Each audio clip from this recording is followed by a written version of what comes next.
What is up, ladies and gentlemen? My name is Jake Podger. I am here, Nickel City Mafia. We are doing our annual schedule prediction show. So, joined by my good friend Ian tonight. And we did this last year. Mike was the moderator. So, this is a little different. It's just me and Ian this time around. And what we're going to do is we're going to reveal our predictions for this upcoming season. So, we use this website, NFL Playoff Predictor. Playoffpredictors.com is the exact name of the site. And it's awesome because you go through the full NFL schedule. You select every single game, you select the winner of every single game, and then it auto-populates the records for each team. So this is really fun. We did this last year, and Ian, first off, I want to start with you, repping the UCF Golden Knights hoodie right now. Absolutely love to see it. But how we doing tonight? And any surprises that you could foreshadow for this one? I'm doing great. I've had this hoodie since middle school. I can't believe that it still fits me. I love it. UCF Knights were like my college go-to team as a kid.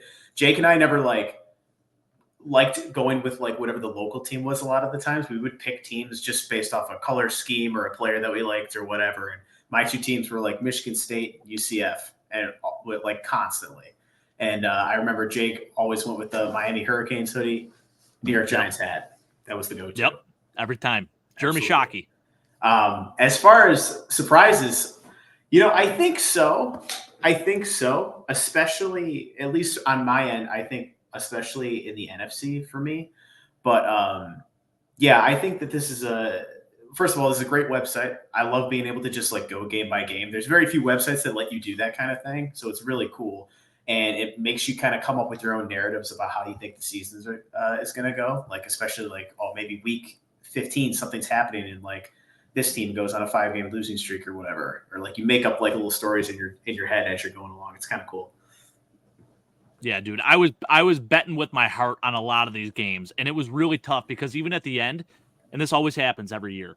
So whenever I do this, at the end, I see some of the records, and I'm like, nope, that doesn't add up. And I gotta subtract and add wins some other places. So I try to be as organic as I can be with it initially, but then upon seeing the records, then I'm like, maybe we should take one win here and switch it with a win here or a loss here. You know what I mean? So I did a little bit of that with this one. But I'll tell you what, man, it was really close. Like this season, I feel like there's such a gap between the elite teams and the not so elite teams. But then also there were times where I'm like, it's also just like a toss up on who's going to win this game. Like there are a lot of unknowns about some teams out there. Some teams that came to mind when I was doing this, like the Cardinals, are they going to be good? Are they going to be like so-so? Yeah. The Commanders were another team that was like, I don't know. And then, of course, I'm just going to foreshadow what I did do with the Steelers, but I did ultimately give them a winning record, even though they look bad. Same. But you got to keep the Mike Tomlin tradition alive, so they're going to have a winning record. So just want to let you know, if you want to turn this off now, you can. But the Steelers do have a winning record in my predictions. So, well, going off what you said with unknowns, when's the last time we've had such a quarterback change in the NFL? I mean, think of all the rookies that are going to like attempt to start this year. And honestly, if JJ McCarthy hadn't gotten hurt, he probably would have been starting too. And all of the traded quarterbacks on top of all of it. I mean, and not only that, but there's so many quarterbacks on like prove it years. We're all kind of anticipating that the Seahawks aren't going to be great. This is probably Geno Smith's last ride for them, unless they, pull off the miracle and make the playoffs. But you got that. You got Russell over in Pittsburgh as an example. Like, is a winning record going to be good enough to like for him to continue being the quarterback for that team? Is Justin Fields going to play? There's so many unknowns. And then there's like, even in our division, Aaron Rodgers, who played 4 snaps, and now he's coming back. Like, how is he going to do? We have no clue. I know. It's crazy, man. Well, without further ado, I think I'm going to go ahead and share the screen that I got going on here. So I broke this up into 2 different windows.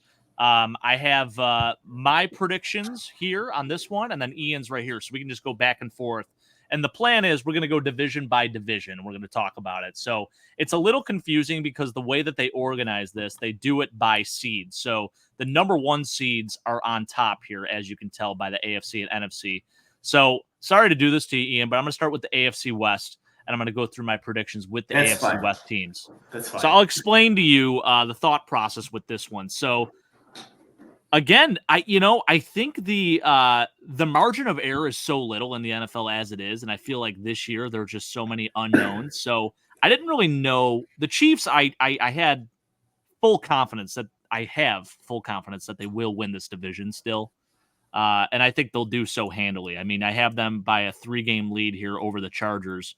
And the Chargers, I was really confused because I don't know how that offense is going to look. They just brought in Greg Roman, Jim Harbaugh is the new head coach there, and they're going to ground and pound there. I mean, they got Gus Edwards, J.K. Dobbins, like those are their two backs.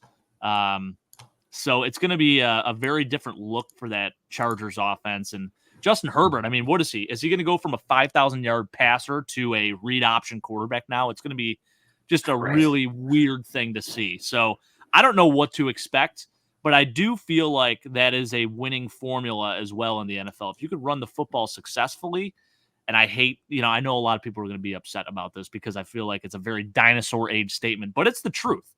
I mean, once you get a little physical and you can run the football efficiently, you can have a winning record by just doing that. But that's all I'm going to give them is that 9-8 record, and I have them missing the playoffs by a small margin there. So had the Chargers at 9-8. The Broncos, they did just announce that they're going to be starting Bo Nix for week 1 of the NFL season. So that's going to be interesting. One of the many rookie quarterbacks starting in the league this year. And then the Raiders, man, like Gardner Minshew is the guy there. But there's no sense of excitement for me if I'm a Raiders fan this season. Like there are some young guys that are starting to pop a little bit, and Trey Tucker, and obviously you got one of the best defensive ends in football in Max Crosby, but there's not a whole lot to be excited about. I feel like you have this disgruntled Devontae Adams who's on the back nine of his career, who is still an elite receiver, but I feel like he's not fully happy there. He came to play with Derek Carr. Derek Carr has been gone for over a year now, and now he's got Gardner Minshew and then potentially Aiden O'Connell if things go south. Now, I think Gardner can will them to a lot of wins, but I just don't see the Raiders even being a factor this season. And then with the Broncos, I feel like they're just so young. There's going to be a lot of growing pains. So I couldn't put them, above 5 wins just because of that alone. So that's where I'm at. AFC West, we got the Chiefs 12-5, Chargers 9-8, Broncos 4-13, and Raiders 4-13. So, Ian, I'm going to go to yours. Sure. And I want to see if you agree or disagree. And it looks like you agree for the most part with the standings here. Yeah, for the most part. I mean, I think that this is a pretty big turnover for this division. We're seeing maybe not the end of an era, but definitely a big program change with the Chargers. And then obviously we have a new quarterback in Denver. So there's a lot of change. And I think because of that, it's not going to be as close to the end as maybe it was. I think the Chiefs are going to run away with it. That's why I gave them 13-4. I think that it makes the most sense to let them run away with it. Now, the Chargers is going to be kind of interesting because I have them at 10-7 and making the playoffs, which might sound crazy when they lost Austin Eckler, Mike Williams, and Keenan. Now, the thing is that I think Austin Eckler is about to enter kind of his back nine of his career. Keenan is 33, 34. He's getting very 32. Close to that. Yeah. 32. Yeah. And he's had a couple of pretty serious injuries. Well, Keenan's with the Bears now, remember. Right. That's what I'm saying. He's gone. Right. Oh, yeah. End of an era. He's leaving. Austin Eckler is leaving. My bad. But is it really that big of a deal when you consider the fact that where they are at their careers? And then Mike Williams is a walking time bomb for an injury, unfortunately. Yep. As much as I love Mike Williams and I think his athleticism is incredible. I mean, the dude can't stay healthy to save his life, and now he's gone. So is it really that big of a loss? I don't know. And I think that being able to bring in Greg Roman and kind of create more of a running game for Justin Herbert is going to help. But I will say this. I think towards the back half of the year, you're going to see them scrap that real quick, and they're going to let Justin Herbert really shine. I think this is where he proves that he's one of those absolute elite guys in the league. I really believe in him, especially with having Jim Harbaugh finally be able to coach him, an offensive coach finally to help him out quite a bit. The only thing that worries me with the Chargers is obviously I'm not like a huge fan of their defense. It's pretty aging, but you still have a pretty good secondary with like Asante Samuel Jr. and stuff like that. So I don't know. I think this is the year that the noise is kind of fluttered out about them constantly losing close games. They're going to go 10-7, barely squeak in. The Raiders, go ahead. No, I was just going to say their defense is pretty loaded. I mean, they got Joey Bosa, Khalil Mack, who's coming off a career high in sacks, just had his best year as a pro. But they both get hurt quite often. Yeah, they do. I mean, Khalil Mack has been very injury prone prior to that. Like he's had a few injury riddled seasons, but yeah, I mean, if they're both healthy, then it's very dangerous. They got Denzel Perriman in the middle. Sure. I love Derwin James still. I think he's an absolute stud. Asante Samuel Jr., as you mentioned. So I think that defense is actually pretty nice. They actually signed Poona Ford. I didn't even realize that. They got Poona Ford in the middle there. So that's interesting. And then they got the next Brandon Stokely and Ladd McConkey. So how about it? That's very true. I don't know. I think that this is finally the time for them. And I think if it doesn't work out this year, I may stop having such high praise of the Chargers at this point. I have a little more faith in the Raiders than I think you do, mainly because their defense is actually kind of sneaky good, and they played their butts off for Antonio Cruz last year. But like, not only that, they signed Christian Wilkins, which I didn't realize until a couple days ago. They did. That's pretty big. I mean, Christian Wilkins is a monster, so that's a pretty big deal. But yeah, they're going to start Gardner. They announced that. And I think there's only so much that Gardner Minshew can do. Not to mention that I'm not a big fan of Luke Getsy, who's their offensive coordinator. Like he's kind of not great. I'm interested to see what they do, having maybe besides us, one of the best tight end tandems in the league right now, Brock Bowers. I know. And, oh my God, I'm just blanking on his name. Michael Mayer. Yeah, and Harrison Bryant. I'm looking at it now. Love that. Harrison Bryant, baby. Hell yeah. Joke. Talk about a college career. That dude put up some numbers. So I'm thinking like a 6-11 is probably safe for them. They're gonna upset some teams, maybe a couple. And then going to the Broncos, I think this is just what you get when you have no quarterback. I mean, a lot of the players are getting younger in terms of their defense because they've had to let so many guys go, and that era is kind of gone now. Especially with Kareem Jackson leaving. So defense is a pretty big question mark. But they have Vance Joseph. He's a pretty good DC. And but we'll see. I don't know. I'm not very optimistic about the Broncos, as I think most people are not. So yeah, and I don't know what's going on in that running back room. I mean, they kind of have a situation where Javonte Williams is the starter, but then they have Jaleel McLaughlin, and I know they had young rookie who was starting to shine a little bit too for them. So they had Samaje Perine. They still have Samaje Perine as well. You're right. They do. Yeah. And then Audric Estime, who they have. But then there was another kid, Blake Watson. That's what I was trying to think of. Blake Watson. Oh yeah. I drafted him in our sleeper league. Yeah, he was starting to shine a little bit too. So that's another name. But yeah, that RB room is loaded with just like some solid to below average talent. Yeah. And I don't know what's going to happen there. I do love that they have a fullback in their offense, though. Michael Burton is their fullback. So shout out to the Broncos for still allowing the fullback to be a part of their system. I mean, Sean Payton, notorious for utilizing the fullback. So absolutely love it. John Kuhn, late in his career playing with the Saints. Absolutely love to see it. But yeah, Bo Nix has looked pretty good in the preseason, I got to say. And I do think, a lot of people have been very down on him, and they're not like super high on him being drafted 12th overall, and they felt like it was a reach for the Broncos to do so. But I'll tell you what, Sean Payton can help just about anyone play the quarterback position successfully. I mean, we saw what Russell Wilson did last year in that offense. Like, it wasn't super sexy, but the guy still threw 26 touchdowns, only 8 interceptions. So that's pretty darn good compared to the previous season under Nathaniel Hackett, which was an absolute train wreck. So, and I mean, we see how Russ looks in the preseason. He is a shell of himself. I mean, compared to what he was in Seattle, it's like watching two different quarterbacks. It's ridiculous. So sure. I think Bo Nix is going to benefit a lot from it. And they do have some good young talent there. I mean, Cortland Sutton's a good player. Greg Dulcich, a nice young tight end too. Tim Patrick. How about Tim Patrick? Finally, I saw him coming back in like 2 years. Love to see it.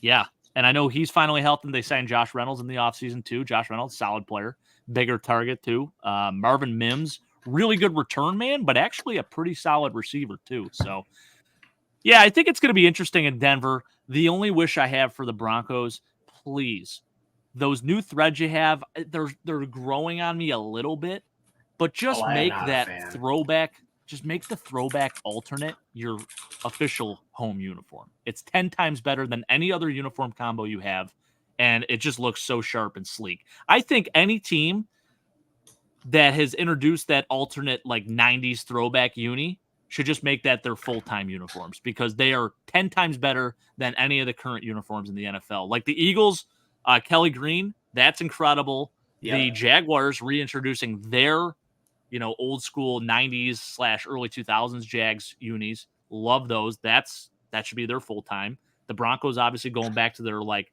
90, 93 previous unis, the orange crush jerseys. That should be it.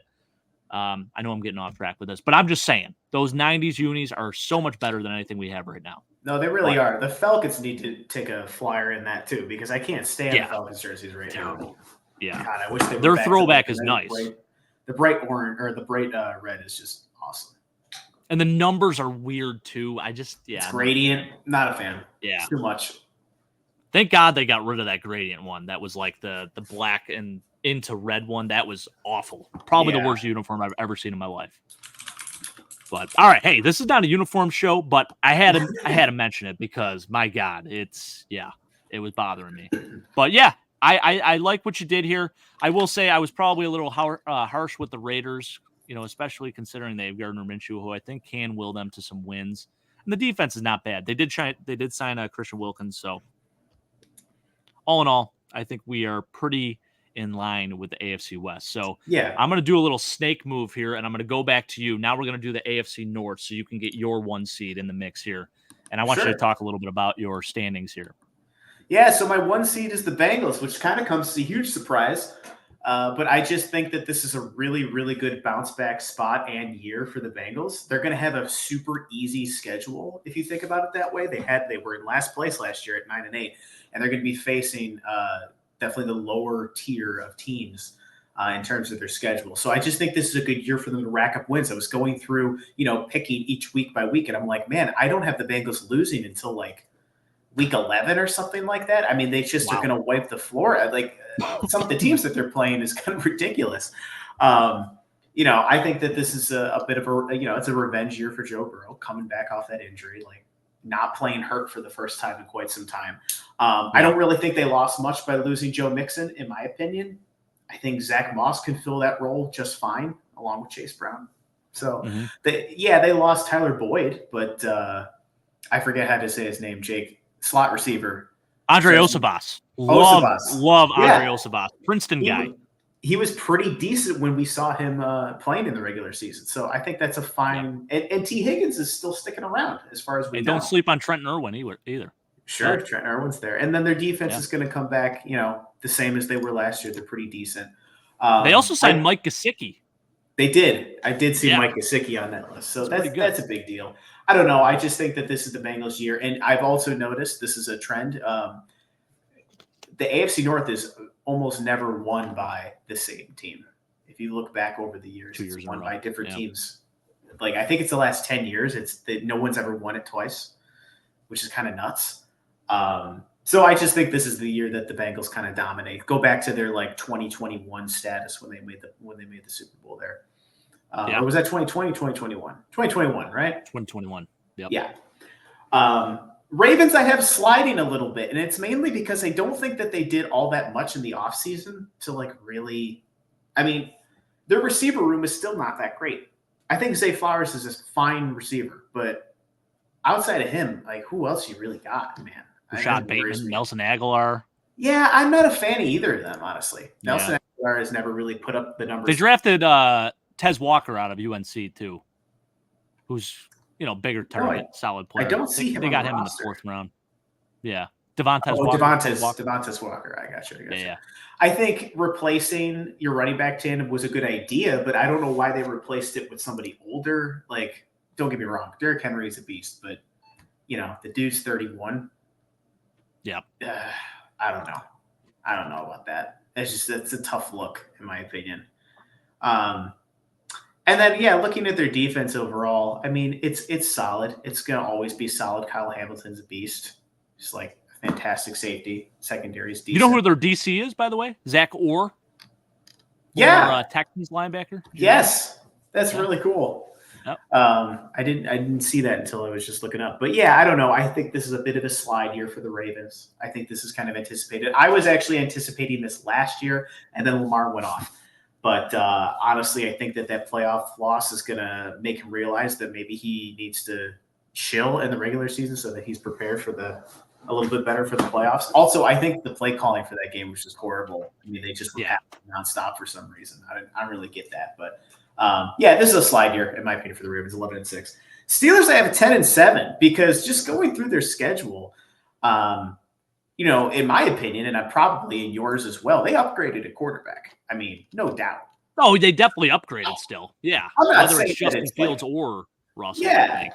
I'm not saying it's that big a deal, but it's a big enough deal where this team was 9-8 last year and made the playoffs, and now they upgraded a quarterback. To me, that feels like, that means something for sure. Yeah. They went all out on offensive line in the draft. Mm-hmm. And honestly, I think they had a pretty decent draft overall. Got Roman Wilson in the 3rd round. That's great. Like to see that. Their first 3 rounds were incredible. I thought they did a fantastic job. They did great. And their defense is still pretty solid. You got Patrick Queen that they brought in. He's new to the team, or was he on their team last year? Yeah. So to me, it's a slightly improved defense, a slightly improved offense off of a 9-8 team last year. And I think as long as Russ is able to stay relatively protected, then they'll be fine. They will gut out wins as they usually do, and they're going to go 10-7, but miss the playoffs, unfortunately. Yeah. I went back and forth on that one a lot, but I have them missing the playoffs just barely. And then the Browns, I mean, the things I've heard about Deshaun Watson in training camp are not good. He already has arm soreness, apparently. And I think it's his throwing arm. So that's not great. I don't know how that even – I mean, yeah. What's nuts is I clicked on the Our Lads page for the Browns, and 5 of their starters are on the PUP list. 5. Yikes. You got Dredrick Wills, Jack Conklin, Nick Chubb, Delvin Tomlinson, and Greg Newsome are all on the PUP list. Now, I will say this.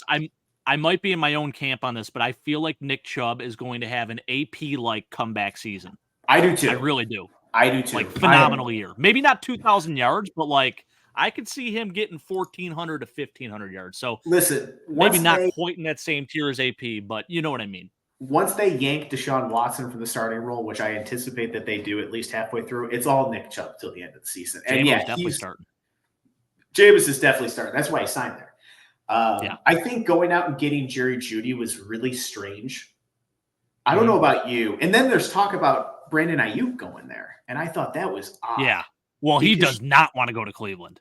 Yeah, why would you? I mean, you have Amari Cooper and Elijah Moore and Jerry Jeudy. Like, why would you ever want to go there? And then on top of it, I don't know why Jerry Jeudy wanted to go there. That was very strange to me. Outside of the Browns' offensive line, I don't understand why you would think that you're going to get, like crazy stats going to Cleveland. I mean, yeah, you have a good offensive line that can protect a quarterback, but you don't have a very good quarterback right now. Unless Deshaun Watson is able to prove the doubters wrong. And then, I don't know, the defense is a year older. There's a year more film on the defense. I know it's dominant. I know they put them in great positions to win, but how much longer is that going to continue to carry the Browns, again, after another year of film on all those players? And they were relatively healthy on defense last year, and injury luck would, suggest that maybe that won't be the case this upcoming year. So I am kind of burning out at 6-11. Deshaun Watson, they have to do something with him. So. Yeah, this is you're pretty much spot on with mine. I did have the Ravens flipped with the Bengals in my prediction for the AFC North. Okay. The Ravens in the 2 seed. I don't think they're going to slip that much, but I totally understand where you're coming from. Obviously losing Mike McDonald, new defensive coordinator there. They lost Patrick Queen. Yep. You do add Derrick Henry, which is great, but there wasn't a whole lot of shifting otherwise. I mean, it's pretty steady, pretty stable. And the Ravens, man, they're a well-coached team. I know Rick from our channel does not like John Harbaugh, but he's in a similar situation to like Sean McDermott and Mike Tomlin, really, where he'll get you to the dance, And as long as you have a ticket to the dance, man, a lot of things can happen. And, Sure. they're a couple plays away from last year potentially even beating the Chiefs, although it was a dominant performance still by the Chiefs. I felt like they totally outplayed them. But, there were one or two plays, they go the other way. Maybe the Ravens end up winning that game. So, yeah. Right. And I love Lamar. I do think that Lamar is obviously a top 5 quarterback in the NFL. I don't think he's better than Josh Allen. I think it's insane that people are even having that debate. And this is not even being a homer, but you look at like what those guys both do in the playoffs. Josh Allen, he plays his best football in the playoffs. And I get he turns the ball over, but half the time it's an arm punt for Josh Allen, which, okay, whatever. And he makes up for it by having the most touchdowns combined for a quarterback in the last 6 years, more than anyone in NFL history. So whatever, Whereas Lamar, like, he does a lot of things. He's dynamic, and I think he's a super underrated pocket passer as well. But gosh, I mean, I felt like his MVP season last year, there was just a lot of media hype behind that. I felt like CMC or someone else deserved to win MVP last year, to be honest with you. Like, I don't think the Ravens are necessarily, like, you take Lamar out of the lineup, yeah, for sure. They're probably, without 4 of those wins that they got last year. So I definitely think he's a difference maker, but do I think he should have won MVP? I don't. And I might get some hate for this, but I'm not trying to hate Lamar. Going off your point, I mean, I think the biggest thing was that last year was a very, very down year for offense. And there was this weird point, like once week 12 hit, where like every guy who was like the front runner for MVP had a bad game and got knocked off that pedestal. Like, you remember, it was like, at one point it was Patrick Mahomes, and then they went through that crazy bad skid after our game, I think. And then Josh Allen was up there, but then he threw a series of picks during the middle of the season. I mean, like, there were just guys that were going up and up and up and then getting knocked down. And I think, honestly, Lamar was the last one standing because he just was the most consistent because of his game. Mm-hmm. And they just gave him basically, instead of MVP, that makes sense. Really most consistent player award on offense. Right. You know what I mean? I think most consistent player was CMC, to be honest. Well, it certainly was. I just mean in terms of quarterbacks. Or even, honestly, Tyreek Hill. Yeah. You can make an argument that he should have won MVP. I mean, 1,700. He's had back-to-back 1,700-yard receiving seasons. That's only been done like, I don't know if that's actually, is he maybe one of the only? He might be the only one. But I meant, I don't even think Jerry did that. Yeah. I think strictly in terms of quarterbacks, though, is what I mean. Like, it's always going to go to a quarterback. It's going to favor a quarterback. And he was, like I say, he was really the last one standing at that point. So that's kind of why he was given the award. So. Yeah. And again, I am a big Lamar Jackson fan. I'm not trying to hate on him. I'm just saying, like, you look at his numbers, and I know stats only go so far. Eye test is there too, but it's like you look at the stats, and they line up with like Steve McNair's co-MVP season from like 2003 with Peyton. And this is an era when they were running the football more than passing the football. But I guess that's a true testament to last year with the offensive production. Like, while it was really good for some players, I definitely noticed like some down stats and numbers. And I think scoring was a little bit down last year. It was, for sure. Yeah. So defenses were starting to catch up. That cover 2 shell, man, it's a different animal for sure. They're catching up to the fast quarterbacks. That's the big thing. Yeah. They're learning how to play against the quick quarterbacks. Mm-hmm. Yeah, so my AFC North, it's pretty similar. Like I said, I just flip-flopped the Bengals and the Ravens. They're within 1 game of each other. I do think the Bengals are, they're going to be a problem again, and I think they're going to wreak some havoc throughout the season. Joe Burrow, as long as he can stay healthy, I mean, that team is always a playoff contender. Joe Burrow, another top 5 quarterback, probably number 3 on my list. I go 1, Pat Mahomes, 2, Josh Allen, 3, Joe Burrow, 4, Lamar, 5, either Matt Stafford or Justin Herbert at 5. Really? I think Justin Herbert has insane arm talent. Coaching has not helped him at all. And of course, now his injuries. I mean, that doesn't help either. Right. This year is going to solidify for Justin, I think. I really think that it's going to solidify for him. Anyways, continue. Yeah, I'm going off on so many different tangents. But yeah, and then I had the Steelers. I had them with a winning record just because it just feels right. You got to have the Steelers have a winning record. It really feels like right. Tomlin, I don't want to see that streak end. So this is kind of just being biased and just hoping that it'll happen and willing it into existence here. So I think 9-8 is appropriate. And I do think that they've done some nice things. I love Zach Frazier, too, the kid out of West Virginia that they drafted. He has potential to play either guard or center in the league and play it at a high level. And they he's have him at massive. center, I think, right now.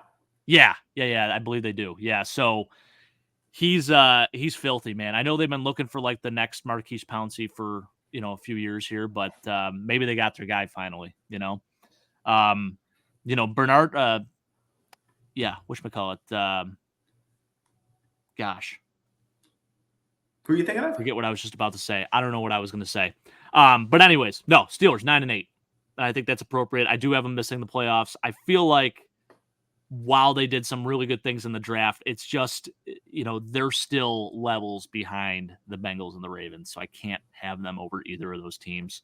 Yeah. And then the Browns, man, I think their defense is really good. Myles Garrett's an absolute animal, and they have some studs on that team. I think Amari Cooper's one of the most underrated wide receivers in football, but the quarterback situation, and I get it. Like they had Joe Flacco last year who won comeback player of the year and did some great things. The defense kind of carried that team though, more or less. So I think the Browns 7-10, and I'm basically in agreement with you. So on to the AFC East. This is fun. So I've already talked about the Bills. We went through a whole schedule prediction show. Me and Mike did it. I have the Bills at 12-5. I think they're going to finish as the number 3 seed. They're going to split with the Jets in the division, but other than that, they're going to win every divisional game. It's going to be a roller coaster ride this year, I feel like. I think there's going to be moments where the media and the fans are probably feeling really down, and then they're, maybe wishing that Steph Diggs was back in the building and that the Bills could, revitalize some of the old school, like 2020 Buffalo Bills offense that they used to have. And there are going to be some growing pains. I think Josh is developing really good chemistry with Keon Coleman, so I'm encouraged by that. I think Khalil Shakir is super underrated, and I think Dalton Kincaid's going to catch 100 passes this year. I think he goes 100 for 13, 12, and 10. And I will say that as we go throughout the year. Like, I am not changing my mind. I will die on that hill. I think he's unreal. The way his route running is and the way he just catches literally everything you throw to him, he is set up for success in this league. I mean, he caught 73 passes last year as a rookie. And I know Dawson Knox is back, returning from an injury, but even so, I think Dalton Kincaid's going to take over and have the majority of that volume. So, yeah, I had the Bills at 12-5. The Dolphins, I had finishing second at 11-6. I think just the explosiveness on that offense is so damn dangerous. And Mike McDaniel, he does some really great things of scheming guys open. And Tua is basically just a point guard back there. He just puts the ball where he needs to. I'm not saying he's a great deep ball thrower or anything like that, but he is really, really accurate in a lot of situations, especially with the short throws, quick game. And, I mean, they got Tyreek Hill and Jalen Waddle. What else do you need, right? So, by the way, that running back room is absolutely loaded right now. My biggest concern, I would say, with the Dolphins is probably their offensive line. So if they could figure that out and if guys can stay healthy, they might be okay. But if they end up going to their backups, they're going to be in trouble. But I am banking on them staying healthy. I'm saying 11-6 for them, and they're going to be the 5th seed. Then I have the Jets at 10-7. I absolutely think the Jets will finish with a winning record. I do not think they will go any worse than 9-8. I think 10-7 is appropriate.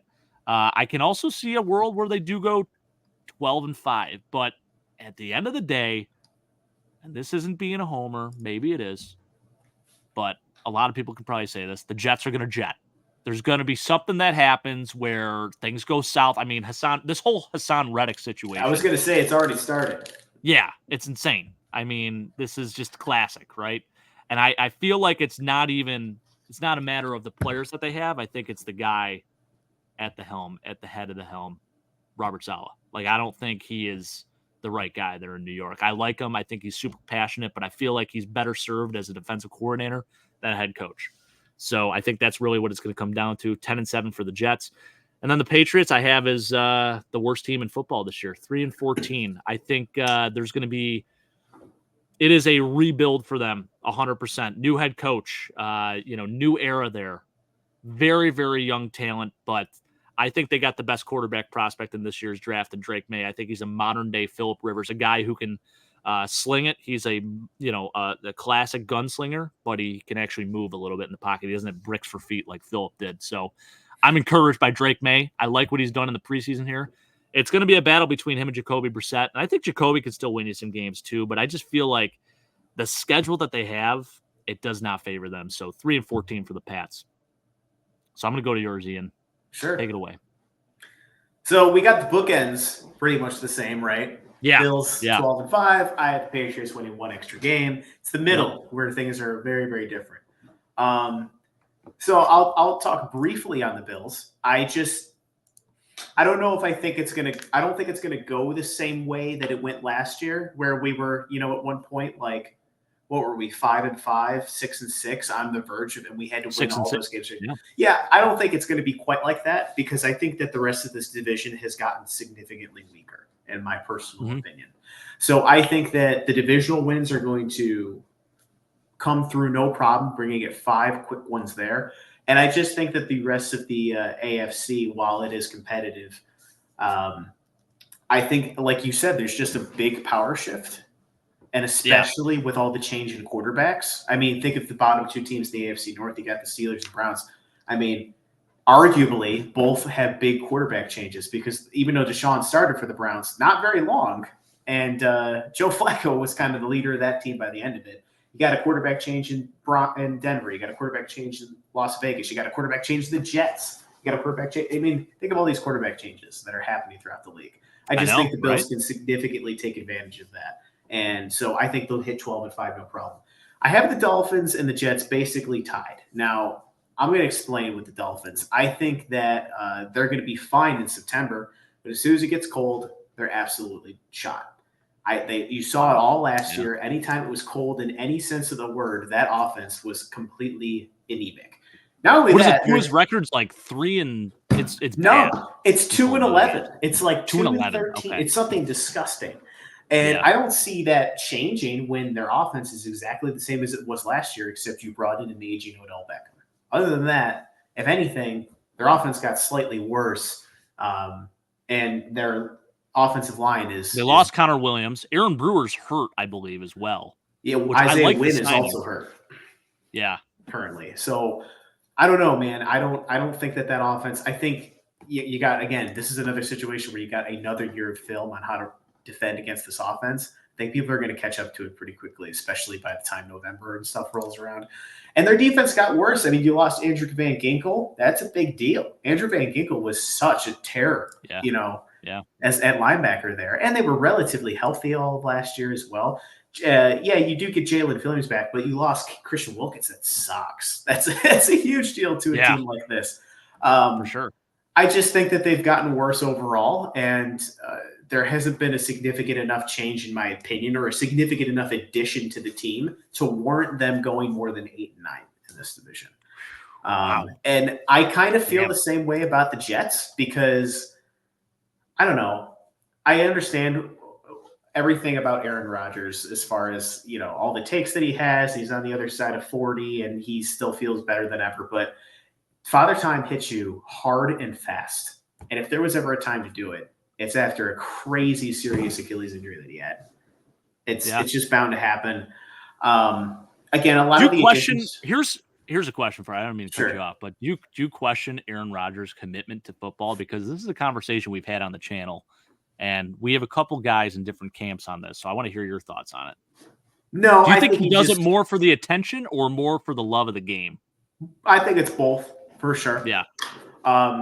I think he definitely loves the attention of it, but I also think that he cares quite a bit about football. I think if he didn't, he wouldn't have worked hard enough to work it back and want to be the starter. That's where I'm at too. Of the team.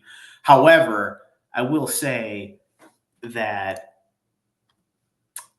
I think that he knows how to talk and he knows how to manipulate, and he's very good at it. And I think that leads into the little bit of people that hate him and the little bit of people that love him. It's kind of like this duel. He knows how to create chaos a little bit, right?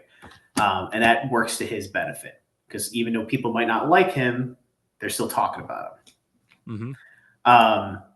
I think that a lot of the additions that this team made are really big boomer bust people, like Mike Williams. Mike Williams could be awesome for this team, right? I mean, who wouldn't like to see a deep ball being caught from Aaron Aaron Rodgers and Mike Williams on some crazy jump ball. Everybody would love to see that. But like the odds of those two both lasting an entire season are next to none. And there's already like, again, there's the startup with the Hassan Reddick stuff. I don't know, man. I just think that this, and then the other thing I don't like about this team is Nathaniel Hackett is your OC. Like that dude's not. Well, that was specifically. That's I know. So picking him. Yeah. So is this? I feel like that's going to be a bit of a power struggle at a certain point, right? I don't know. I'm really not a believer in this Jets team at all. I really don't think that they're all that great. I love this. This is music to my ears hearing this. So I love it. Keep going. Yeah. And then, if the Patriots are the Patriots, you've said all that needs to be said. All I'll say about the Patriots is you better believe I'm going to be betting their spread in week 1 with Jacoby Brissett starting, no matter who they're facing. Well, what is the spread? You know what? I'm going to find that out right now. I'm going to find that out right now. Who do they play week 1? I don't even remember. Look this up. Patriots schedule. They play the Commanders. Oh, that could be. How fun would it be if it was Drake May versus Jaden Daniels? It would be fun, but Jacoby playing the former team. I mean, that's it's not going to happen. I'm going to have to check on DraftKings real quick. But why don't you? Do you have anything to say based off of that? I mean, yeah.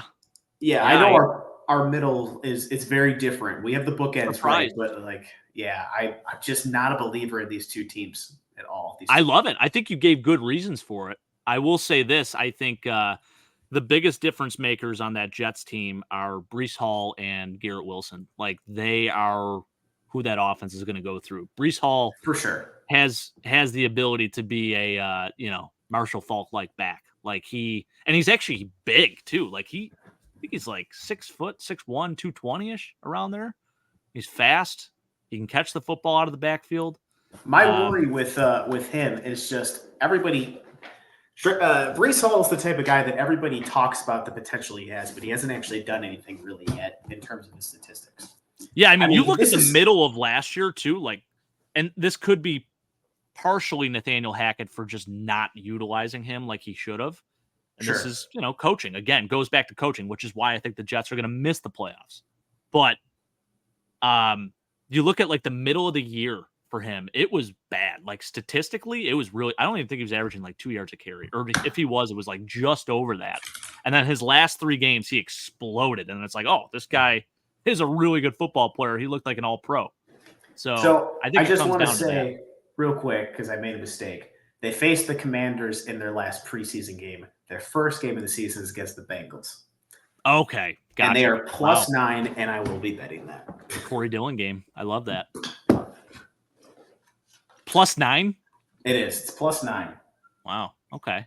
I will be betting that for sure. I like it. Because Jacoby Brissett will keep him in it. I have faith. Jacoby some games. Him, Gardner Minshew, those guys are dudes that have been around. There's a reason why they're able to get these starting gigs, and they're like those fringe guys where, you can hand them the keys and they'll get you somewhere still. We don't give them enough credit, but and obviously with the record, it really doesn't show. But those guys can play. So, all right. Well, I'm going to move on to the AFC South here. I'm going to let you take it away from this one. So, I have the Texans winning this one. And my main reasoning is this. I think everybody is anticipating a bit of a sophomore slump when it comes to the Texans, which typically happens. I mean, this is just kind of the natural order of things. They got some would say they got a little worse at running back. Joe Mixon, how much of an upgrade is he really? Not that much. But generally speaking, I think that the people that they brought in will offset the slump and cause them to go 11-6. I mean, let's be honest. Steph Diggs wasn't a bad trade. It was certainly something that would be beneficial to them in the now, which is exactly what the Texans need. And I like that they're kind of going all in on this team, and they're providing CJ Stroud with weapons. They're trying shit. They're going with Joe Mixon at running back. They're going to get Steph Diggs.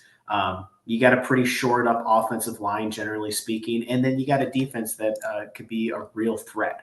So even though I actually think that this division will be the closest, I think that they will win it pretty handily. And then I have the Colts. And my main thing with the Colts is that I have a pretty firm belief in Shane Steichen. I think he's a really good coach. I think the fact that they almost made the playoffs with Gardner Minshew last year is proof of that. Yeah. And I also think that Anthony Richardson has a lot of potential. 4 games playing is a decent enough sample size to show that, hey, I think this guy can play the game. And he got to sit for a year. So if you think about it, he gets this extra year to be with the playbook. He's not really a rookie anymore, and he's already played it, and they were meaningful games. They weren't just preseason games. That's a big deal. So, and Anthony Richardson's game, in my opinion, really fits this team, especially when you have Jonathan Taylor on the team. This offense can really run you down, and they can certainly eat clock. And I think that they're going to turn into kind of like a Ravens 2.0 in a sense. 10-7, I think, is a really good spot for them, whether they make the playoffs or not. Because even though my records show what they show, obviously there's a lot of variance. The Steelers can win an extra game. The Dolphins don't have to necessarily be 8-9 in my records, but like Colts are the 7th seed in my opinion. I think they get over the hump with Anthony Richardson there. I noticed off of yours that you and I are kind of flipped in this way with having the Jaguars making the playoffs, and I don't. I think with the Jaguars, it's a similar situation where I don't really know if the people that they brought in to upgrade are that big of a deal or that significant. Gabe Davis, he wasn't even that significant on the Bills, and now he's slotting in there to take over for Calvin Ridley. I don't know about that. Their defense is pretty stacked. I mean, all things considered, their defense is kind of nuts now that I'm looking at it. But there's also a lot of guys here that I don't think have really realized their potential. Like Trevon Walker, has he really gotten to the point where he's that first round pick?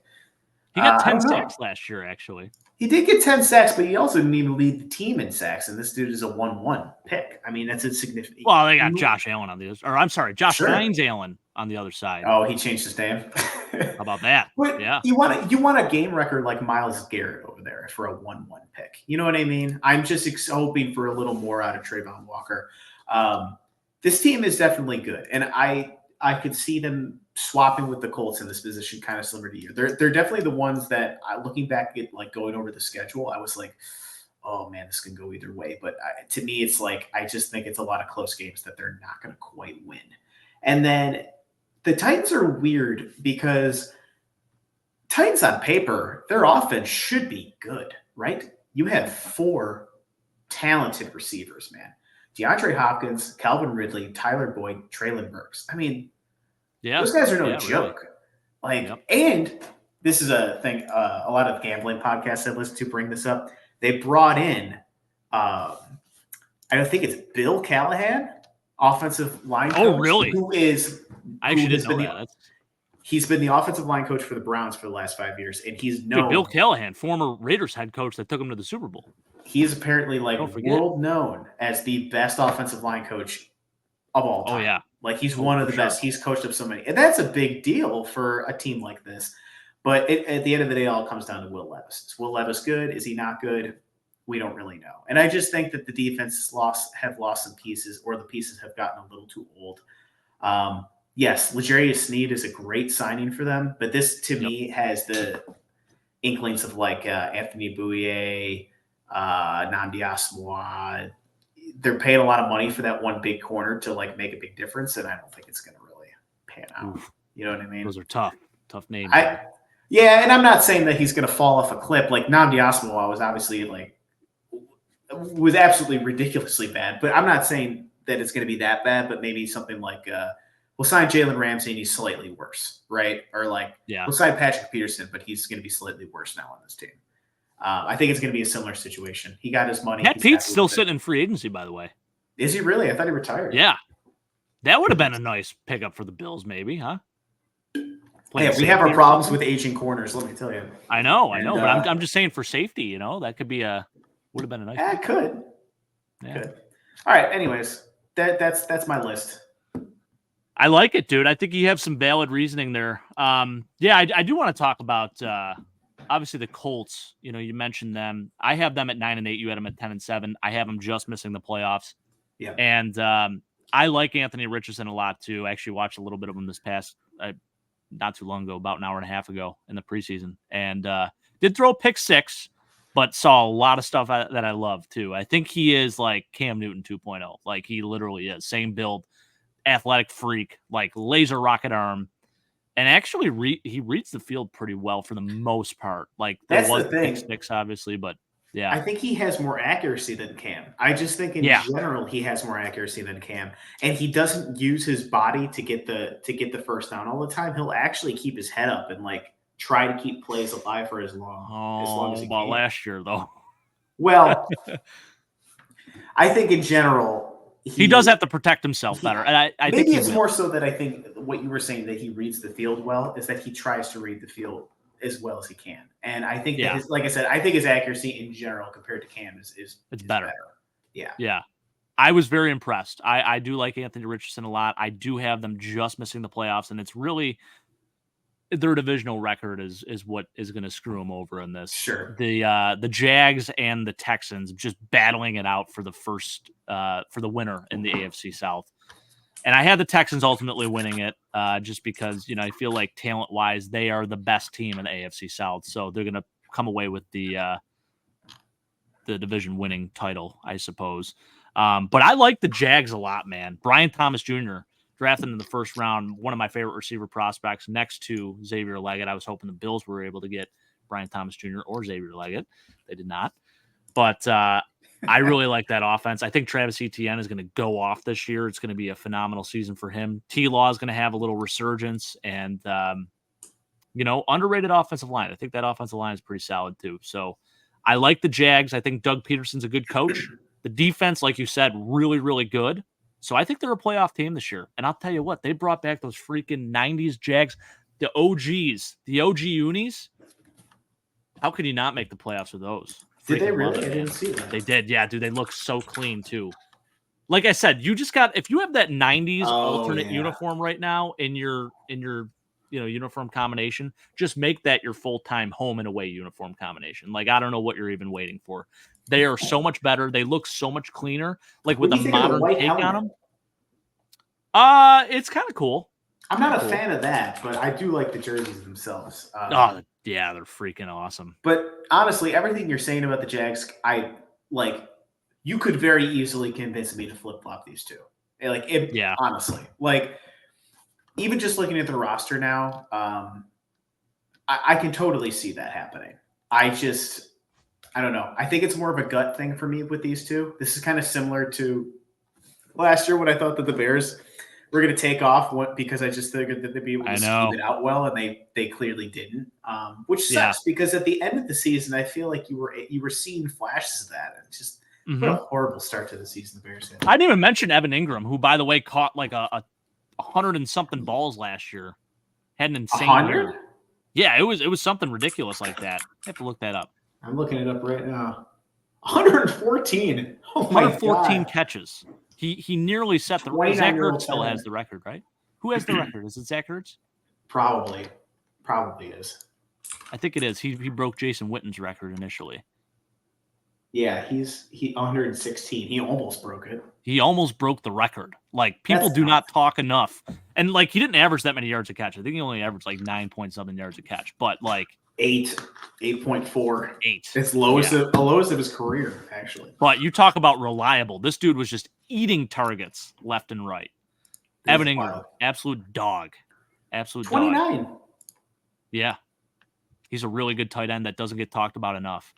But, I mean, you talk about the offensive line, too. They brought in Mitch Morse, so he's their starting center. Sure. You have Brandon Scherf. You have Anton Harrison, who's a pretty solid player at right tackle. You have Cam Robinson, who's a solid left tackle, and then Ezra Cleveland at left guard. That is a nice, above-average offensive line, in my opinion. It's above average. So it is going to – I mean, that – like I said, Travis Etienne is going to have a nice year just because of that. They have Tank Bigsby as well, who's a really nice change of pace back. By the way, the backup, if things go south for whatever reason and Trevor Lawrence gets hurt, Mac Jones, backup quarterback, was slinging it in the preseason, baby. Slinging it. Maybe a right situation for him could make him, what he was his rookie year in New England. I don't know. Which was not much. But... Well, I mean, he did some nice things. I think he had a really bad hand dealt to him. But no, I like the Jags a lot. I really do. So, Foye Oluwakan, too, one of the most underrated linebackers. He is this decade's version of Jesse Tuggle, just a tackling machine. Guy had like a ridiculous amount of tackles, too. Between you had the offensive guy in Evan Ingram with the catches, and then you had Foye with like 192 tackles or something like that. It was ridiculous. This guy's insane. So good. Yeah. But yeah, enough talk about the Jags. So I had them at 10-7, 7th seed here in the AFC, and then the Titans I had 4-13. I think it's a rebuild for them a little bit. You know, obviously Will Levis. I do like Will Levis. I actually like him a lot. I think he's going to do some nice things, but DeAndre Hopkins already out for an extended period of time. I don't know if you saw that. Yes, so he's hurt. Kelvin Ridley was definitely a nice move, you know, to get a guy like that. But I mean, he's going to be 30 next year, which is insane to think because this dude, you know, it feels like he's only been in the league for 4 years, but he lost some time due to the suspension. Yep. Treylon Burks has really not lived up to the hype, unfortunately. I think he can be a really good player, but yeah, maybe this is the year, right? And Tyler Boyd, Mr. Reliable. So good move there. Not sure who's going to start at running back, but it's going to be a committee between Tony Pollard and Tyjae Spears. So that'll be interesting. But yeah, Titans, I just don't feel confident with. I feel like they're definitely finishing 4th in the division regardless. They have some nice young talent on defense. Their safeties are actually pretty sick. They got Amani Hooker, Jamal Adams, and they just signed Quandre Diggs. Yeah, Quandre Diggs, I believe they brought in. Yeah. So nice safety room. But, you know, I just feel like they're not going to be a contender this year. So 4-13. But let's move on to the NFC. We've already been into the show here about 56 minutes. So, yeah, let's do the NFC. We'll start with the NFC West. Goodness. We'll try to move it a little bit faster here so we can get to our playoffs and do the live real-time predictions of that. But I have the Niners winning the NFC West. I have the Rams finishing at 10-7. Cardinals, I really struggled with. This is a team that I feel like can be good and at times look like a playoff team, but I don't know if they have enough. And playing in that NFC West division, I think the Rams are better, and I think the 49ers are light years better. So I had them at 8-9, so definitely an improvement from last year, but I don't think they're going to be quite at that level of being a playoff contender. And then the Seattle Seahawks, 5-12. It's going to be an interesting year. Mike McDonald, new head coach there. You know, Geno's probably his last ride. Tyler Lockett obviously getting a little bit older. Got some good receivers in DK Metcalf too, and Jackson Smith and Jigba. I think, you know, pretty good players. Defense is young, but they have some studs. But again, I don't know. There's something about Seattle. I just don't see them being a good team this year. So 5-12, and that's my NFC West rankings. So let's go to yours, Ian. So it's interesting because I feel like our rankings are actually very similar, except that I have 2 additional teams going to the playoffs. You do, yeah. So that's the big difference. You know, this is the 49ers. Honestly, this is the 49ers conference to lose. I mean, I really don't see very much other than maybe the Lions. I don't really see how the 49ers can screw it up. They're going to go 13-4. Now, what's interesting, as I was doing the thing, you see that I have the 49ers at 3-3 in the division and the Rams at 5-1 in the division. And I think that that's generally speaking due to the fact that I think the Rams are better kind of in the spotlight with a guy like Matt Stafford. I just think that this Rams team is still super strong. Losing Aaron Donald is so tough. But I just, you know, they spent their first 2 picks on D linemen to try to, you know, help out.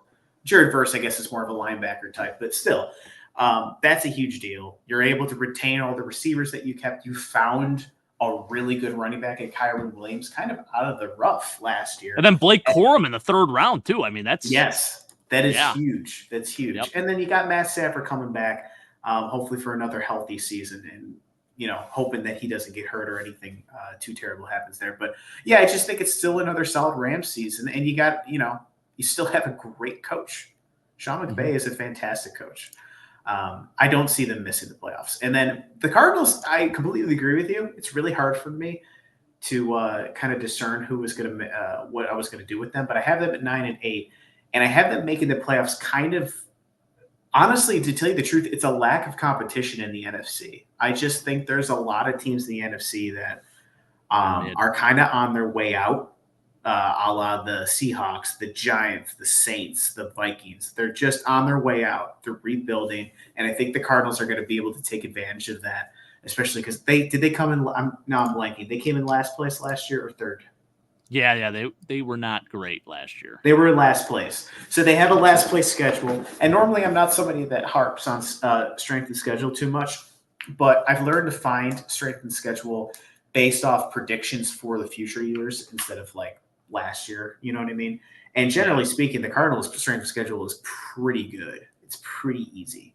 So I think 9-8 and the strength of schedule and Marvin Harrison Jr. being signed to that team is going to be crazy good. And I think 9-8 is good. Jonathan Gannon, by the way, very underrated job that he did, kind of being given a crap team, and he was able to give him even 4 wins is pretty good, I think. I know. I mean, I like Jonathan Gannon. I mean, in Philly, he was great, but yeah. he's just like a young nerd who came in and he's just like so socially awkward. But I think the guys like him a lot and they've all bought in.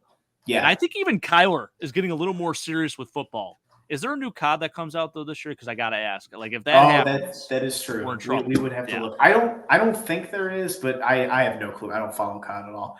And then do you think Marvin Harrison Jr. has over 1,000 yards this year? I would say unless Kyler Murray gets hurt, yeah. Okay. Honestly, even if he doesn't get hurt, or even if he does get hurt, I should say, I mean, that dude's skill level and pedigree are off the charts. He should win Offensive Player of the Year. Yeah. I actually think that he's going to put up a borderline historic season if they just play it smart and feed him the ball. Also, can we talk about Trey McBride and what an incredible rookie season that young man had? I mean, holy crap. Dude has solidified himself as like a top 5 tight end in fantasy leagues off of that season last year. Anyways, and then lastly, I mean, you hit the nail on the head. The Seahawks are about to be in a big rebuild. You got Mike McDonald in there. This is Gino's last ride. I expect to see Sam Howell this year because I think they're going to try to figure out if Sam Howell could be the successor or at least the new bridge quarterback for whoever they end up getting next year. Because I also have them with the worst record. And technically I have them above the Giants in that, and I think they'll have the first overall pick. Wow. Yeah, I think it's going to get that bad. You have an aging defensive line. Just looking at what I'm seeing here, the secondary is not horrible, and they did sign Tyrell Dodson, which is not bad. But they seemingly never have their running back situation figured out. It seems like, and they're constantly drafting running backs in the second round. It's like their favorite thing to do. There's 3 things certain in life: death, taxes, and the Seahawks are drafting a running back in the second round. It happens every year, I swear. And the speaking of one of the few first rounders they took, Rashad Penny announced his retirement from football. How about I did see that. And then I think that offensive line is not great. Honestly, I expect to see PJ Walker at some point this year. I think that's how bad it's going to get. Wow, dude. He is their third stringer. And like PJ Walker always finds his way into a game or two, doesn't he, nowadays? After his whole XFL or UFL XFL, it was XFL. Yeah, it was XFL. His crazy XFL run, he always finds his way into a game. And I just expect to see it kind of on a yearly basis at this point. So it's no surprise. I think the Seahawks are bound to kind of fall apart a little bit. Yeah. Well, I don't totally disagree with that. I mean, I do like the young talent they have. I just don't feel like it's enough to get them there, you know. And I like Mike McDonald. I think he's a great coach. Defensive-minded guy, obviously. So it's an interesting approach. But, yeah, we're pretty much right in line with our rankings here. So yes. Let's go to the NFC East and talk to me about your this is interesting now because you got the Cowboys at 8-9. So let's talk about that. I had the Cowboys at 8-9 last year, and I said, this is the year they're going to fall apart. And I will never forget the look on Mike's face when we recorded that stream because he went, are you sure about that? And I was like, yes. And then they went 12-5 and won the division. So yeah. Mike was right. I was so wrong. I was a year off, though, because I think that this is the year.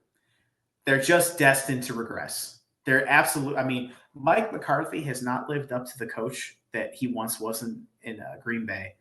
This is a contract year for Dak.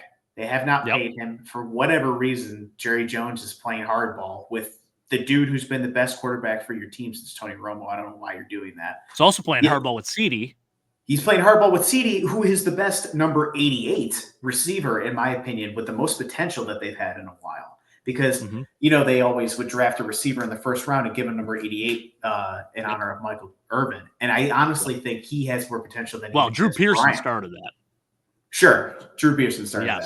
Forgot. Don't want to disrespect Drew, even though he disrespects the Eagles every year in the draft, and I can't stand it. I know he does, dude. It's great. Every year, every single year. I remember seeing that, and I was a huge Eagles fan at the time, and I remember seeing that and was like, what is this guy talking about? Get him off. Oh, man. Couldn't stand him. Anyways, I think he has more potential than Des Bryant even, and they're playing hardball, and it just doesn't make any sense to me. I'm so confused by that whole mess. So I have them at 8-9, and I think that finally they're going to get bit in the butt and they're going to miss the playoffs. This is going to be that wake-up call that Jerry Jones needs to say, hey, you need to start, 1, paying your players, and 2, stop hiring coaches based off of their previous fame or whatever. I mean, does this not look like a great landing spot for Bill Belichick next year? I mean, I feel like it's it just seems like something Jerry Jones would totally do. It's like, let's bring him in, Mike Vrabel. Let's bring in a personality. He loves doing that stuff. I could definitely see that. Wow. One of those two. You imagine Mike Vrabel wearing a cowboy hat, coaching the Cowboys? It'd be wild. It would be wild. So yeah, I just think that this is kind of it for the Cowboys. And then also on top of that, to kind of really announce that this is a regression year, you went back and got Zeke. Like he was the guy you were missing. He's the missing piece now. Obviously, that defense is still going to be a terror. They do have fantastic players on that defense, but it is another year of film, and that is important. It really is to a lot of other teams. I skipped over the Eagles real quick. I mean, again, I think that this division is kind of all 3 of the other teams are in a rebuild, in my opinion. They're in a rebuild or they're on their way to a rebuild. So I think this is kind of an easy win for the Eagles. Also, I don't know if you saw, they just traded for Jahan Dotson. How about that? Interdivision trade, which you don't normally see, especially with the command. Like that history between the R words and the Eagles. I mean, that goes way back. Quite a bit. And you have, the defensive rookie of the year runner-up in Jalen Carter. Jordan Davis is a monster. I mean, he is the most ideal height and weight for a nose tackle I've ever seen in my life. Love it. And I love Jordan Davis. And Howie Roseman just knows how to draft in the trenches, man. He's so good at it. I don't know how he's always so good at it, but it's the reason why the Eagles never have like a big fall off. And they haven't had one since the Andy Reid era going into Chip Kelly, which obviously was a mistake by the owner. But, Howie Roseman. How good is the Hassan Reddick trade? Dude, and you got Bryce Huff.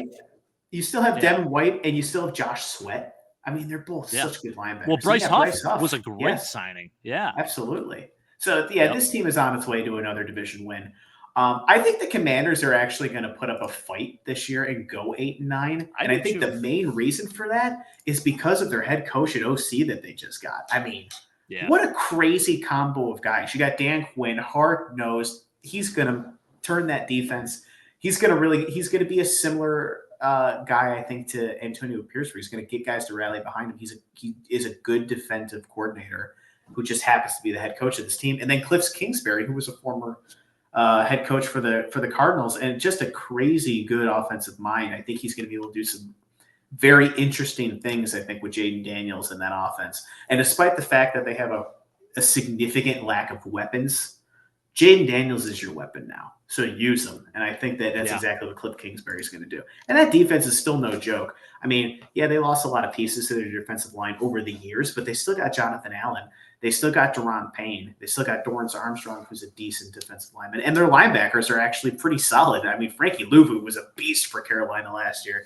And they got Bobby Wagner. And Bobby Wagner on top of that. Yeah. So, I don't know. Still playing at a high level. I think this team is going to surprise some, and I have them at 8-9. And then I have the Giants as the second worst team in the league.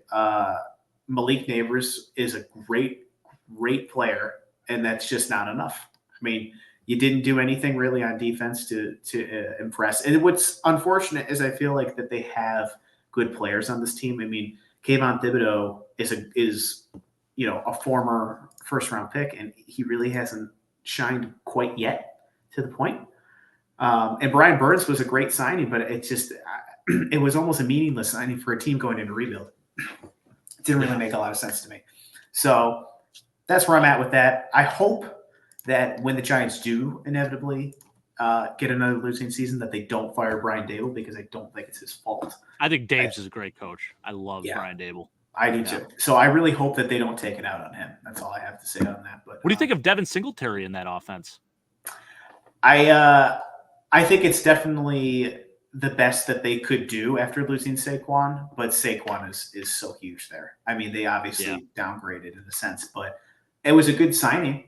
I like, the thing is that they signed players thinking that this team was already complete. They just needed to fill a couple holes, and that's just not that's just not the case. You know what I mean? Like, this reminds me of kind of like what the Texans did, right? They went out and they're like, hey, we need another receiver, and we need to replace goodness, it was Damian Pierce who was their main running back last year. No, Devin. We need to replace Devin. So they got Joe Mixon, they went and got Steph, and now they're ready to go, right? Well, the Giants don't have a team like that. There's a lot of question marks all over that team, specifically on the offensive line. And I just don't see how signing a couple of like ancillary players that are going to kind of plug and play is going to necessarily fix the whole thing, if that makes sense. I agree. I think the Giants, I mean, you look on paper and it's not pretty. It's not a sexy lineup by any means offensively. Defensively, they got some dogs. I mean, Dexter Lawrence is one of the best nose tackles in football. Sure. Brian Burns, I thought that was a great trade that they did. Micah McFadden's a really good player. Bobby Okereke is a stud. So defensively, I actually like who they have. Deontay Banks is a good corner. They got some young guys too as well in the secondary when you look at it. But yeah, offensively, no, I'm with you. I mean, I just feel like it's not enough. And at some point, we'll probably see Drew Lock this year come in for Daniel Jones, unfortunately. Yeah. Although I like the beard that Danny Jones has going on right now. I think he's got something going there. We should probably keep I have not seen the beard. I'll have to check. Dude, it looks great. Shout out to Josh Quinn, by the way. He is a lookalike Daniel Jones. Joshy, hope you're listening. Hope you're watching. Yeah, let me talk about this. So I have the Eagles winning the division as well. Have the Cowboys finishing in second, but I do have them making the playoffs still at 10-7. I think Dak is a really good quarterback. Puts up crazy numbers, and I know he doesn't deliver in the playoffs, but I don't put it all on him. I put some of that on coaching, and I think coaching is really what gets them screwed, so I agree with you. I think it's really starts at top, right? And yeah, I mean, obviously the CeeDee Lamb thing and Dak, being in a contract year, it's a distraction, and hopefully they utilize that as motivation and they figure something out. I'm sure they'll get a deal done for CeeDee. It would be insane to let him walk, but who knows? Jerry Jones is, it really depends on the day. He's wild, like with him, yeah. But I have the Cowboys still at 10-7. I think they're still going to make it, but they probably will have an early exit in the playoffs, just like always. So, music to my ears. Then we have the Commanders there at 7-10. Yeah, I think they're going to be competitive. And 7-10, like, it doesn't look great, but I feel like they're going to be in a lot of games, and it's going to be a lot of one-score games for them. So, I like what they're building over there. Scary Terry is quarterback proof. I think he's going to have another 1,000-yard season. I think Austin Eckler was a nice move. He's a little bit older. He definitely lost a step, but like pair him with Brian Robinson, like that's a good backfield in my opinion. Yeah. And then Jaden Daniels, man, they're saying he looks better than RG3 his rookie year already. So I am encouraged. I think he is he's a good player, man. So they're going to get it done. Cliff Kingsbury, good offensive mind. Maybe not the best head coach, but offensively, he could take them to the next level. So, yeah, I like the Commanders a lot. I think they're a sleeper team. And then the Giants, again, they're just not doing anything for me on paper right now. And it just doesn't look great. So that's where I'm at. Last but not least, the NFC South. I have the Buccaneers taking this division. We do have two more, actually, because we started with you're right. We have the NFC North still as well. Okay. Hand up. You're absolutely right. Yeah, let's talk about the NFC North. Talk about the Detroit Lions, who will be the second seed in the NFC. MCDC has totally changed the culture of that whole entire city, that organization, you name it. And Jared Goff, this is a guy that doesn't get enough credit either. I feel like he's done some great things in Detroit, and he fits very well in that offense.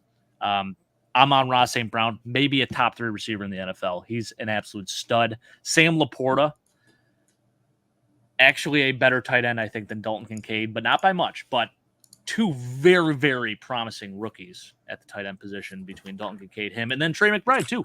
Coming in their second year. I think those guys are all a bunch of studs, absolute gems. So yeah, Sam Laporta's unbelievable. The offensive line there is really, really good. The defense is good. And I think it's going to be a repeat of next year. I mean, they have some more competition now in the NFC North, which is why I have them going 11-6, going 3-3 in the division, and I have the Packers finishing 11-6 as well. But Detroit gets the nod because of head-to-head and all that other stuff. Now, the Packers, they just paid Jordan Love, made him the highest-paid quarterback in NFL history, and they have some really good young talent offensively. Then you pair Josh Jacobs with that. They got a young kid, Marshawn Lloyd. I know A.J. Dillon's hurt. Marshawn Lloyd's a little banged up, but I think we'll see a revitalization of Josh Jacobs in this Packers offense. So I think, you combine all that with Jordan Love and then a healthy Christian Watson as well. Like, this team is going to be dangerous. And Jordan Love, man, what a find. The Packers, they go from Brett Favre to Aaron Rodgers to now Jordan Love. I don't know how they keep doing it. It's unbelievable. It needs to be studied. It has to be a case study because it's really incredible that they keep finding these dudes. And they let them sit for their first few years, and then they pan out, and they turn out to be these really good quarterbacks. So good for them, man. I think it's a good method. I think the most interesting team here is definitely the Chicago Bears, obviously having Caleb Williams with the first overall pick. I mean, great situation for him to go into. Offensively, they have insane weapons.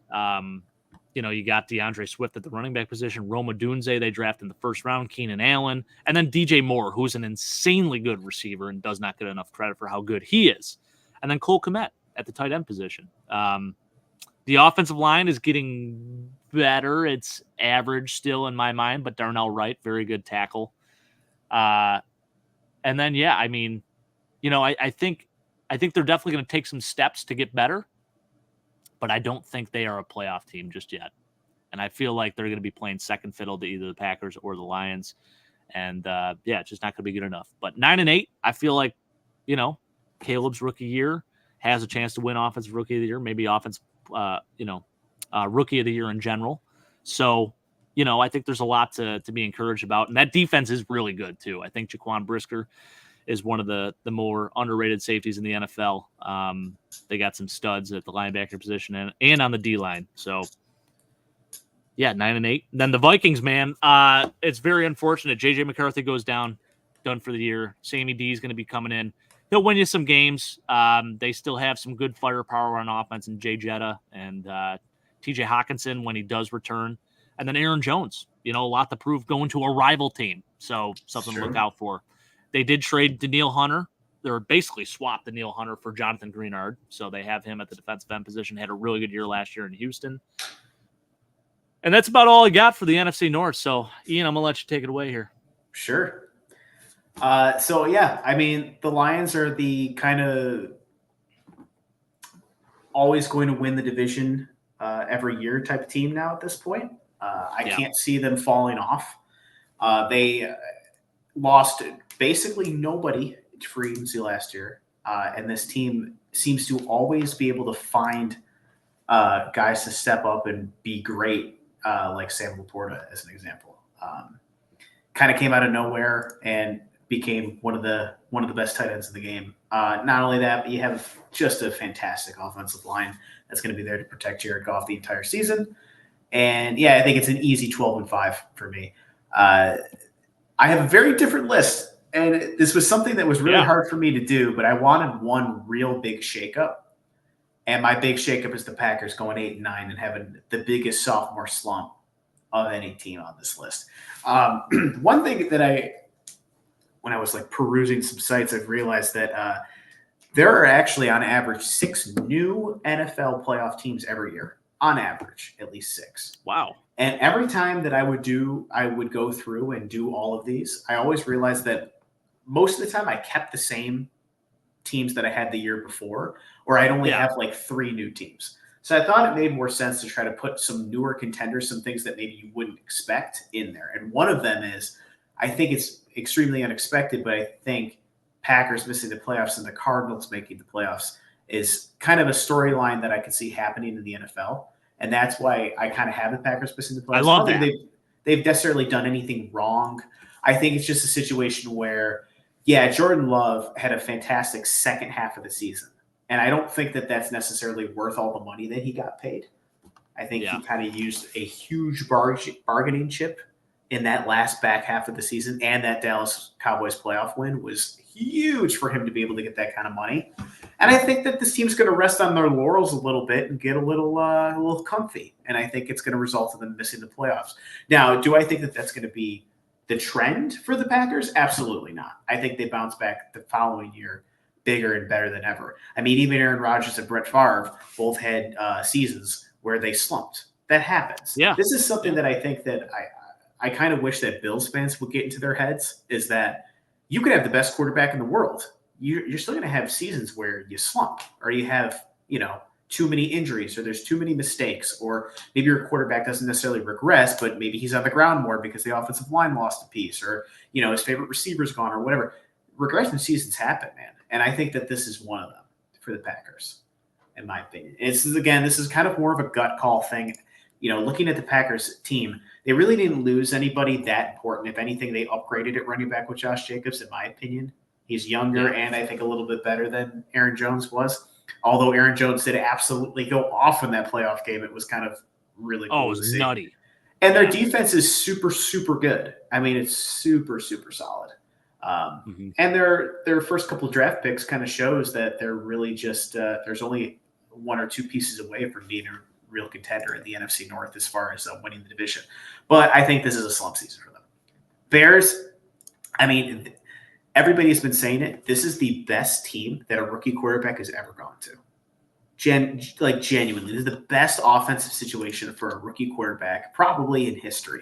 You have 3 unbelievable receivers, right? Keenan Allen, Romeo Odunze, DJ Moore. And Romeo Odunze is your 3rd stringer. That's nuts, man. The dude went 6 overall, and he's your 3rd stringer? That's so crazy. And then you have Cole Kmet, and they signed Gerald Everett, who I love. Oh, yeah, that's true. Underrated sign. And DeAndre Swift. I mean, this team should be good. But again, it's all going to come down to Caleb Williams. It's very unpredictable. So I'm kind of in line with you. You said 9-8, saying like 8-9. I also want to say, as far as the Vikings goes, I made this list, and I think you might have too, Jake, a couple months ago, before Jordan Love got paid, before any of the injury updates, before the naming of the starting quarterbacks. So I had the Vikings originally at about 7-10 when I thought J.J. McCarthy would come in, because I think the unpredictability factor of J.J. McCarthy, he's a rookie, there's no tape on him, would have gotten them more wins in a competitive NFC North. But I think with him being out now, and it's really going to be literally the same trio of quarterbacks we saw last year, except instead of Josh Dobbs, you see Sam Darnold. Honestly, I could see this team going 4-13 as opposed to 6-11. I put them at 6-11, but at that point, man, I mean, what's going to happen is Nick Mullins is going to end up starting the whole year, and he's just going to be throwing lobs to Justin Jefferson, and that's how they're going to get their points. But look, defense. I mean, Brian Flores is a fantastic defensive coordinator. I think he will be able to keep this team competitive.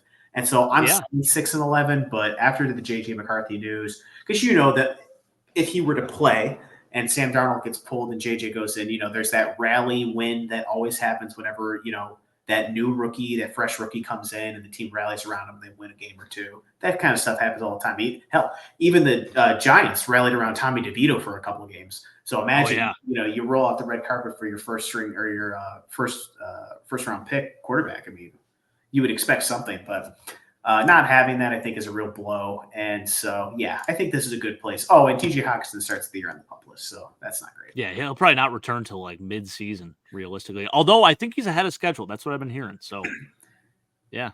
Well, they might delay it depending on how they start the season. I mean, this is a team that I could see potentially being the last team to win a game. Honestly. Yeah, I can see it. All right, let's talk about the NFC South. You have a losing team going to the playoffs. Let's go. I do. Yeah. The NFC South, in my opinion, was the hardest for me to judge. The NFC South and the AFC South were the hardest for me to judge It always easily, is. but for very different reasons.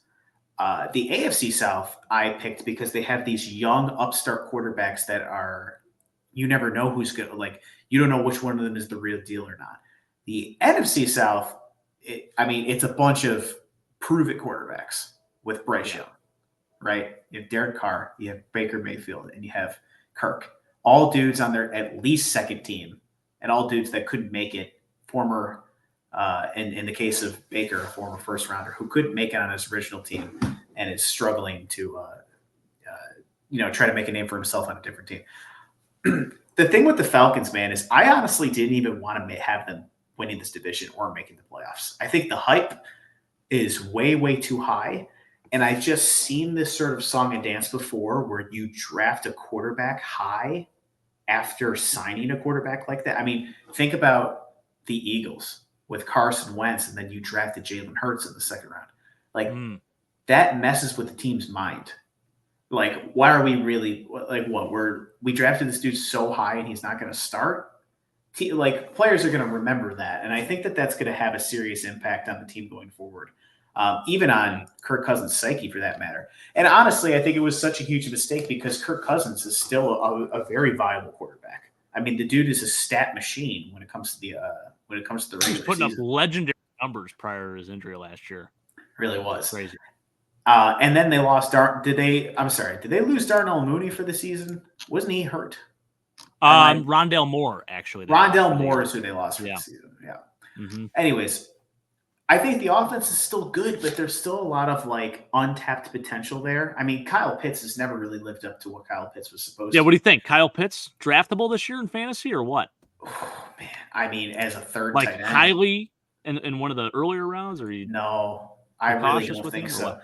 At this point, I mean, how long is it? This is going into his fourth season, and we're still talking about it like, oh, he's got top 5 potential. Dude, if you're in your fourth season, especially at tight end, you got to make a name for yourself quick, man. It doesn't happen all that often. I mean, we were just talking about what's his face for the Bears, the tight end who caught 100, or Evan Ingram, sorry. Evan Ingram, who caught 100 passes, over 100 passes in his age 29 season. That doesn't happen. That never happens. Or if it does, it's a one-off and it's gone. Right? Yeah. Like Gary Barnage or Jordan Cameron is another example. Brandon Myers. Let's start naming just random tight ends. This could be fun. Bubba Franks, Freddie Jones, both Bubba Franks was a touchdown machine. Yeah. Even Tyler He never really had – I don't think he ever had over 400 yards receiving in a year, but he did have 9 touchdowns. Yeah. A couple of years. Nuts. And then Bijan Robinson, which I understand that Bijan's whole issue was coaching, which awesome. They got a new head coach. That should be great for them. But we're still waiting to see. I want like a crazy year, like a 6 overall running back crazy year out of him. And I'm expecting it to happen this year. Yeah. And this defense is solid, man. But again, the thing that worries me is that when you draft a quarterback that highly and he's not going to start, and the whole team is like, why did you just spend a first round pick? It's weird, man. It's not. Yeah. You're expecting things to kind of fall apart, but I have them at 9-8 this year, and it's mainly because the South is competitively bad, in my opinion, and they're so close. They're the closest division, I think, out of all my divisions. The Bucs I have going in 8-9, and that's mainly because the Bucs, in terms of their team, have not lost too many pieces to what they had last year. And they're still in probably the weakest division in the league. So you expect 4 or 5 wins in the division out of them, in my opinion. Will Rashad White be a running back? Didn't he say he want to run for like 2,000 yards or something? He said something ridiculous in the media. We'll see if that happens.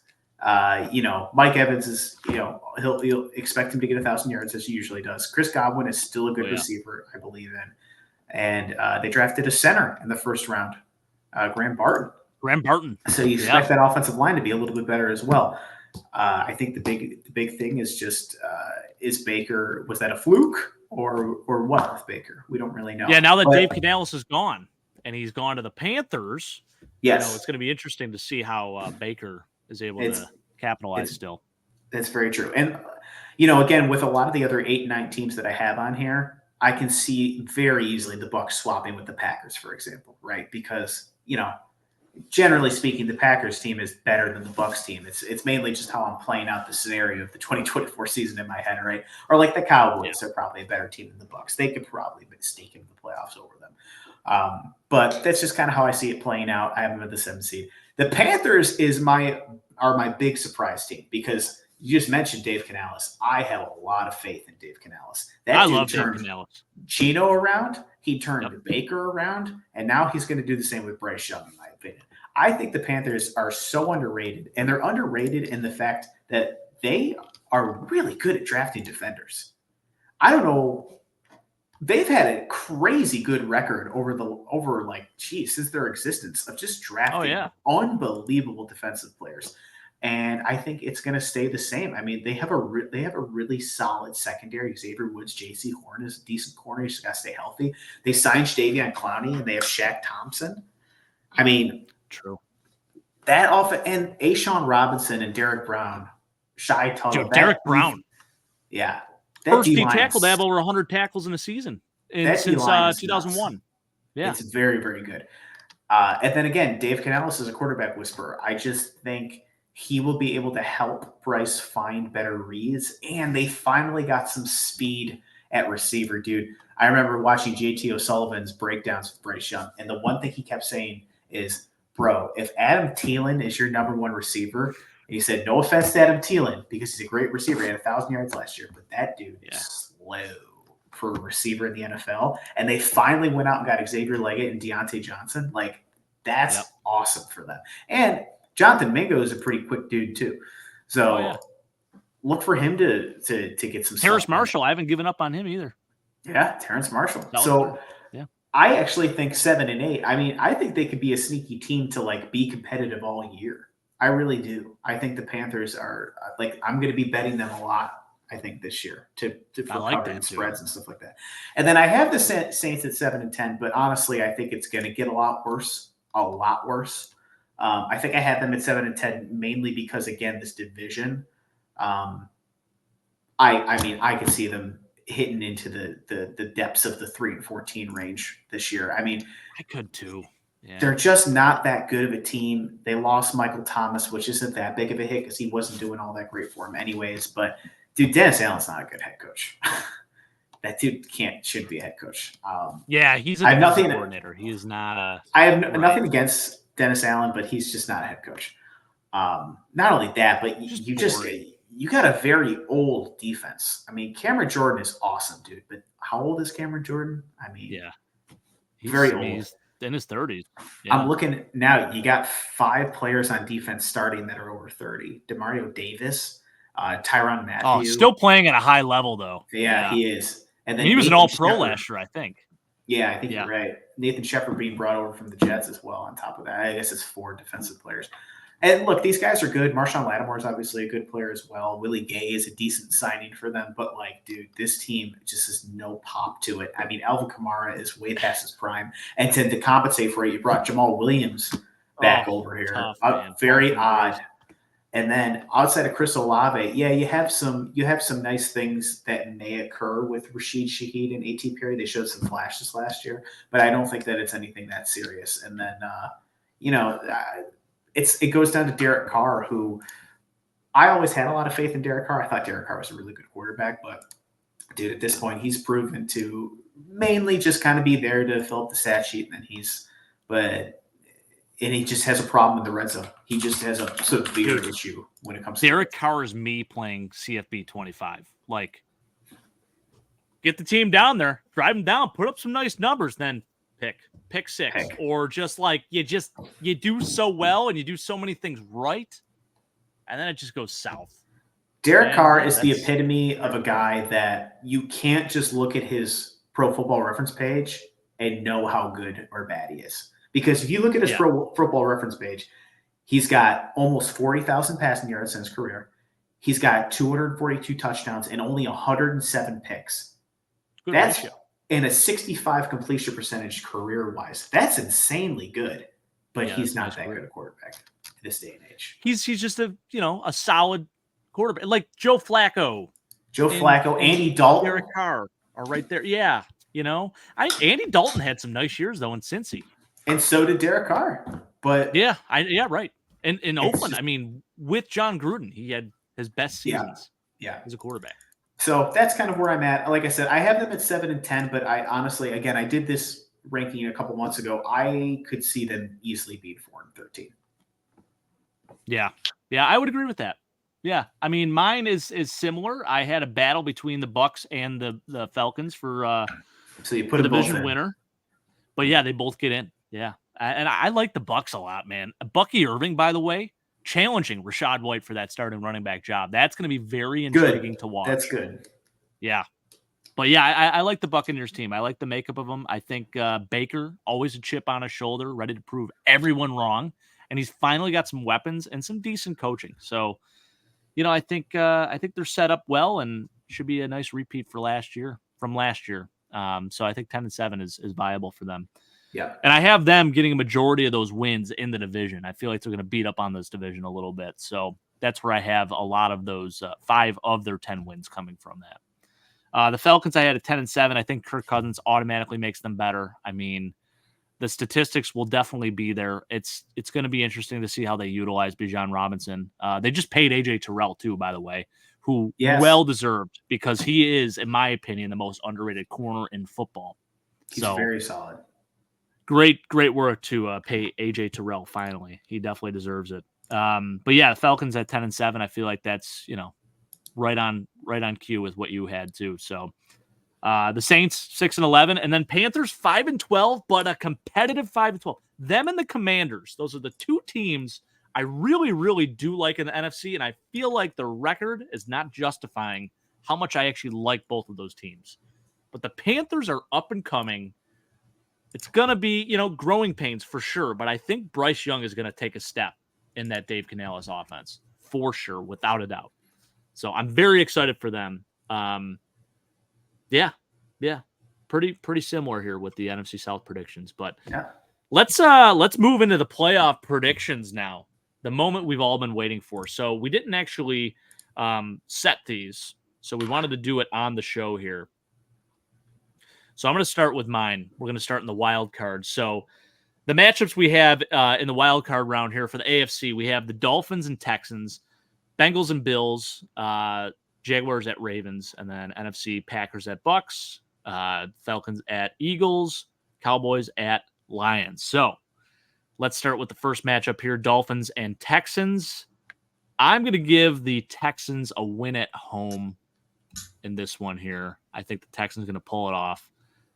They go to the divisional round last year. They won, in round 1 last year against the Browns, and I think they're going to capitalize, and they've already gotten that playoff experience. That roster is deep, and it's built well, and I think they have just a better overall roster in general than the Dolphins. I don't think the Dolphins are going to have enough firepower at this point, and just banking on the injury history that they've already had, it's going to be tough to get a win here in the first round against the Texans at Houston. Bills-Bengals. Man, the last time the Bengals came here in Buffalo in a playoff game, it was not pretty. It was ugly as hell. But I think the Bills are going to get some revenge here. I'm going to give the Bills the win. Then we have Jaguars at Ravens. And this is going to be my upset. I think the Jags are going to upset the Ravens, the 7 seed upsetting the 2 seed. Jags advance. Then we're going to go to the NFC here, Packers at Bucks. I think the Packers are going to get the win here. Then we have Falcons at Eagles. I think the Eagles will pull off a win at home.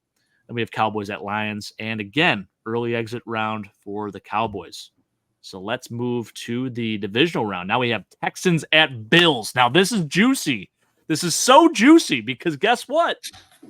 Stephon Diggs is playing for the Houston Texans. I don't know if you knew this, Ian. But he's coming back to Buffalo this time. In the regular season, the Bills go to Houston. Steph Diggs coming to Buffalo. Guess what? Buffalo Bills are getting the dub. Advancing to the AFC Championship. I'm being a homer, I know. You can call me out. It's fine. I mean, it happens. But I think it's going to happen. I think this is what's going to happen. I think the Bills are going to beat the Texans in the playoffs. People are sleeping on the Bills. I love being under the radar right now. Listen, we have JA17. We'll be just fine. We will be just fine. Then we have the Jags at Chiefs. Unfortunately, the Cinderella run is over. The Chiefs will get the win there, and Looks like the Bills are going to Kansas City again. Here we go. Then we have the Eagles at Lions. MCDC with the win. Then we got Packers at Niners. A little rematch from last year. Going to be a close one, but I think the Niners do pull it off. This is so boring. God, looking at these, it's like I can't really pick against them either. Yeah, it's hard to. It is. So then we got the AFC Championship. We got Bills at Chiefs, Lions at Niners. This is going to pain me a little bit. Listen, I am a believer, always, through and through. But I think even getting to the AFC Championship would be considered a win for this Buffalo Bills team this year. Like, way above expectations. I mean, people think that the Bills aren't going to even make the playoffs. Sadly, this pains me. I think the Chiefs are going to win this game at Arrowhead. And there's going to be more talk about Josh Allen not being able to get over the hump. This, that, and other, yada, yada, yada. I hate it. I want to predict the Bills as Super Bowl champs. And listen, I'm still banking. I'm hoping and praying it does happen, of course. But I just don't know if it's going to be enough. And the Chiefs, they're just different, man. I don't know. They're in a different league, and I hate praising them and getting down on my knees and blowing them, but I'm doing it. You know, it sucks. The three-peat is very real. There is a very real possibility for this year. But I'm going to do something a little different in the NFC here. I think the Lions are going to go into San Fran and blow the doors off of them. It's going to be an absolute pounding. They're going to finish business this year like they should have last year. They're going to get this win. And let's move on to the Super Bowl. We got the Chiefs and Lions in the Super Bowl. And, brother, let me tell you, anything to stop the Chiefs from a three-peat. Let's give the Detroit Lions the win in the Super Bowl. It's going to be a 28-24 victory for the Detroit Lions in NOLA. How about it? Man, I have to say, based off of the teams that you picked to make the playoffs, that's almost exactly how I would do it. Like, really? The winners. I love that. That was almost exactly how I would pick those winners. That's great, exactly. Man. Well, I you know, happens. This would make things better if it happened. If the Lions won a Super Bowl, I would be okay. Like, I know, obviously, the Bills have never won a Super Bowl. We won a championship. Lions, they've gone through a brutal history. Ralph Wilson has the affiliation with Detroit. They've always been, you know, very hospitable towards the Buffalo Bills. So I would not be upset if the Lions won the Super Bowl this year. And I think there's a possibility just because the NFC, like you said too, Ian. I mean, it's really the Niners, Eagles, Lions, maybe Cowboys. That's it. But like, I don't even think the Eagles. Packers, sure. You know, like I think the Packers are there. But like real true contenders, I really think it's between the Lions and the Niners. I think the Eagles are just going to fizzle out again. So that's my prediction. So let's go to yours. Sure. And so wild card round here. We got the Ravens at Texans, Chargers at Bills.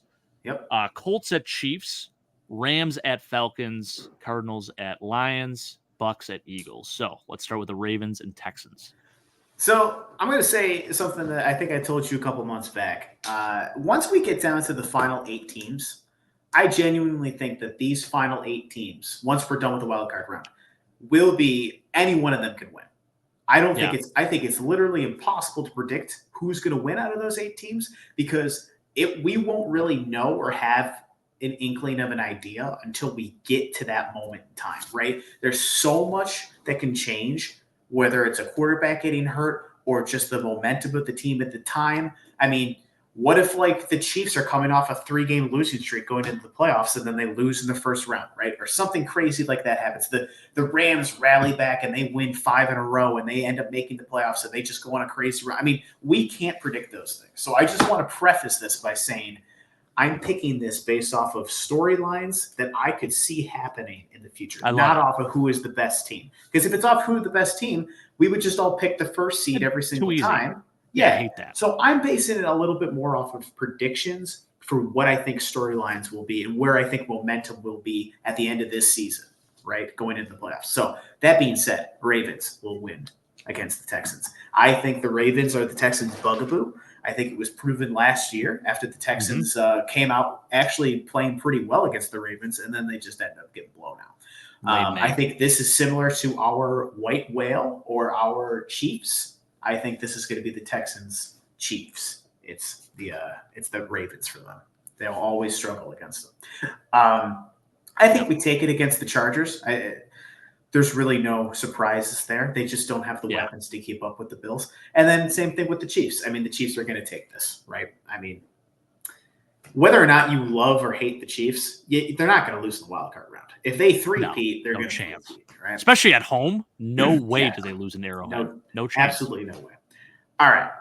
Next, I will be taking the Rams to beat the Falcons. I think that's kind of an obvious pick. Matt Stafford's got the playoff experience. And although Kirk is a great quarterback, we know what he does under pressure. Lions are next. Definitely, they don't have the firepower to beat the Lions. The Cardinals do not. And then the Eagles will finally exact their revenge on the Buccaneers from last year. The Bucs always give the Eagles a hard time in the playoffs, specifically. Ever since 2002. Or probably I was going to say, this dates back to the Brad Johnson years. Yep. I mean, yeah. But I do think the Eagles Sean King gave him a hard time even. That's true. That's true. So that's my wild card. Now, these are the 8 teams. Juicy matchups.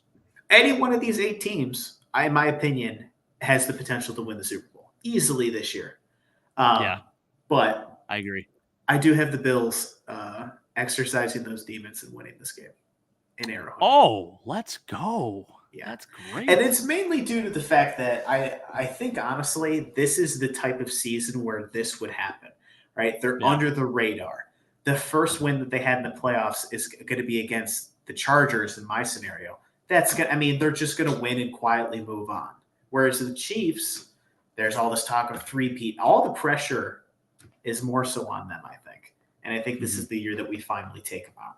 The Bengals are going to be beating the Ravens, but I think this is the closest matchup of all of these, in my opinion. But I do think the Bengals are going to win that one. Next, I have the Lions beating the Eagles because just like you, I can't say no to MCDC. Dude, just something. You know, we got a lot of love. Listen, we love the Lions too because let me tell you, Ian and I don't even know how many franchises we've started with them on ESPN NFL 2.5 with Joey Harrington, Artos Pinner, Sean Bryson, Corey Schlesinger.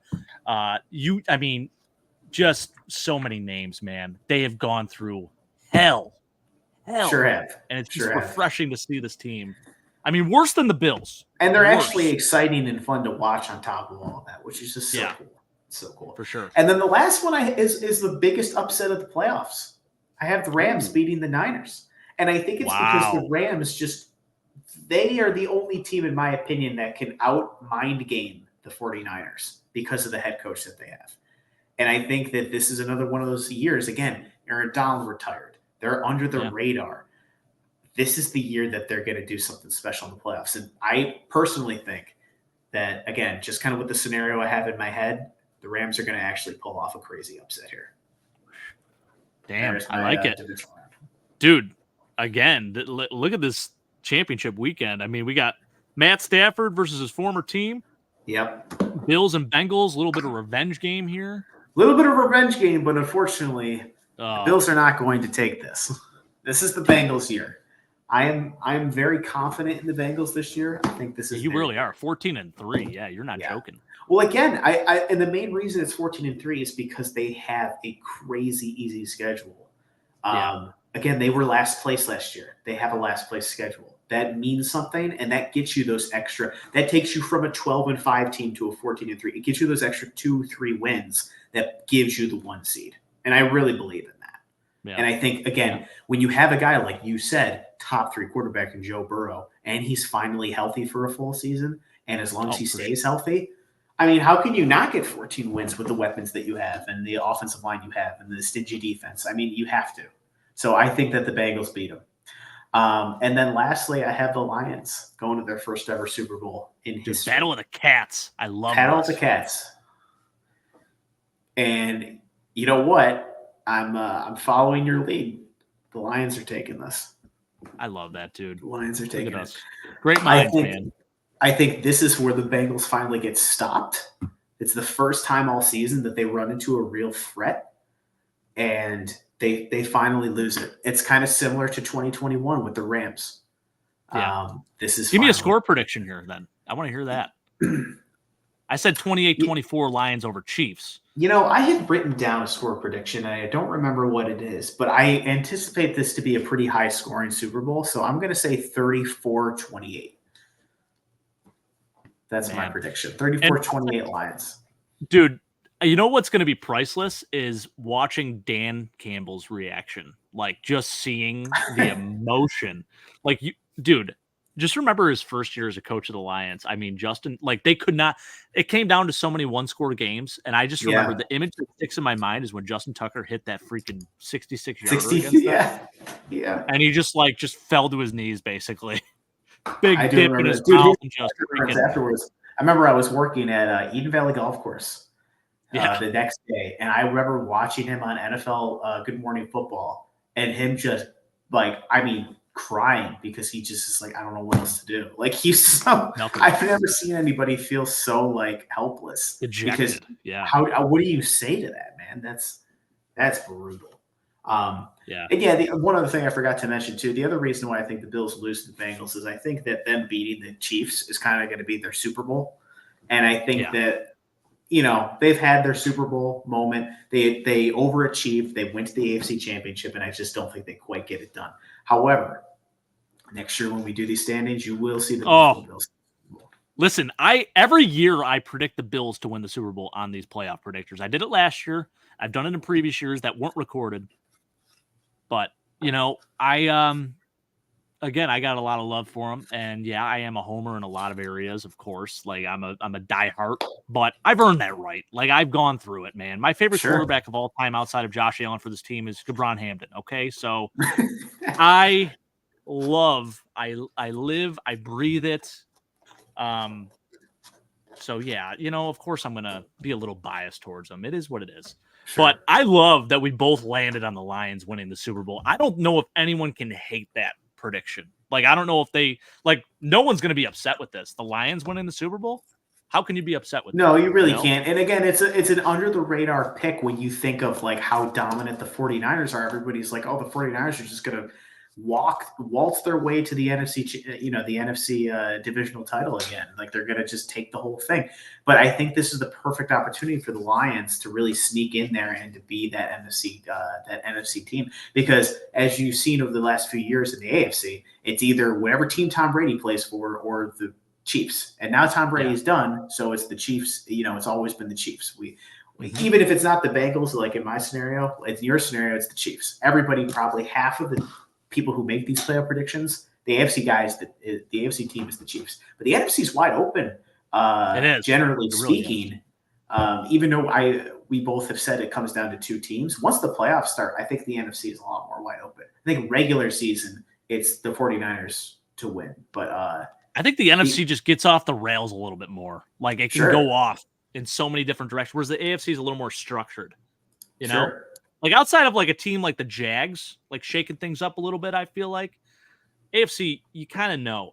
Same with the NFC, I guess, a little bit. But it's like those two teams. Then after that, it's just like you could throw darts. A crazy playoff history in the AFC, if you think about it. I mean, you have this playoff history that's so ingrained of the Bills losing to the Chiefs, right? The Ravens losing to the Chiefs that have happened, or Ravens losing to everybody, right? There's all these playoff things that have happened over time, like constantly. Whereas I think we've seen a big turnover in the NFC, right? Like, the NFC South is always different. The Lions are now the new standard in the NFC North. The Eagles are now kind of the new standard in the NFC East because it's been the Cowboys for a while. And now the 49ers have flipped the Rams as the new in the NFC. So there's not as much like history with these teams, I think, at least in the playoffs. Yeah. Well, I love it, dude. This is fun. Almost 2 hours in, too. I'm gonna have to put little chapters for each of those things. Well, I was gonna say you should upload it upload the AFC, then upload the NFC, and then do the playoffs. We could do that, actually. Maybe I'll have Mike clip it up, but I'll do one full video, put chapters in, and then we'll do separate videos. I think that'd be solid. Fun. Yeah. But this is great, man. I appreciate it. It was fun. We'll do more of these in the future. We got to definitely get back on the Dynasty Daddy, or is it Dynasty Daddy? Yeah. Where you have to pick the players, the guest players, 9 players or whatever. Oh, it's not.